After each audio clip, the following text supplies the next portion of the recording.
সুপথ পাইতে চাহিলে অবধারিত মৃত্যু আসিবার পূর্বে তোমাদের রবের অর্থাৎ মহাপ্রভুর নির্দেশের প্রতি সাড়া দাও। মৃত্যু আল্লাহর অবধারিত বিধান, ইহার আগমন রদ করা যায় না।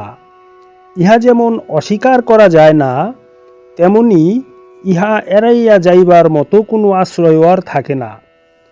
আল্লাহ হইতে যাহা অর্থাৎ যেই অবস্থাসমূহ আমাদের নিকট আগত হয়, তাহা যে অবধারিত এবং অপ্রতিরোধ্য, এই বিষয়টি মৃত্যুকালে এমনভাবে সুস্পষ্ট হইয়া উঠে, যাহার ফলে দুর্বল আল্লাহ হইতে একটিও আশ্রয় যে নাই এবং তাহার বিষয়ে একটি অস্বীকৃতিও আনয়ন করা যায় না, সেই বিষয়টি তখন হয়ে ওঠে সুস্পষ্ট এবং সন্দেহের ঊর্ধ্বে।